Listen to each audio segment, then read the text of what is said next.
ప్రపంచం మొత్తం మనం చూస్తే గనక ఒక పక్క ట్రంప్ టారిఫ్స్ భయపడుతున్న టైంలో ఇండియా, యూకే మధ్య ఈ ట్రేడ్ డీల్ కుదరటం అనేది భారతదేశంలోను, యూకేలోను హర్షం వ్యక్తం అవుతుంది. ఇకపోతే మన సర్వీసెస్ సెక్టర్, ముఖ్యంగా ఇన్ఫర్మేషన్ టెక్నాలజీ ఎనేబుల్డ్ సర్వీసెస్, వీటికి సంబంధించి కూడా ఈ ట్రేడ్ డీల్ వల్ల భారతదేశానికి కొత్త ఊతం వచ్చే అవకాశం కనిపిస్తుంది.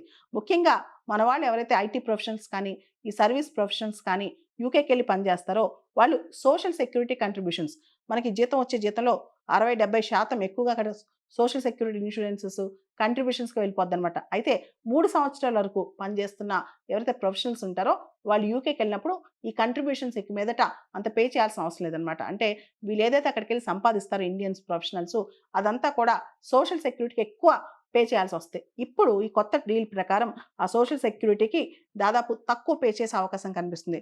దీనివల్ల దాదాపు 60,000 మంది ఇండియన్ ప్రొఫెషనల్స్ లాభపడతారనమాట. వాళ్ళ జీతం పెరుగుద్ది. ముఖ్యంగా ఇంజినీరింగ్, ఫినాన్సెస్ ఇలాంటి సర్వీసెస్‌లో పనిచేసే వాళ్ళు 3 ఇయర్స్ వరకు పనిచేసేవాళ్ళు, వాళ్ళు ఎక్కువగా సోషల్ సెక్యూరిటీ టాక్సెస్ కానీ, సోషల్ సెక్యూరిటీ కంట్రిబ్యూషన్స్ కానీ అక్కడ చేయక్కర్లేదనమాట.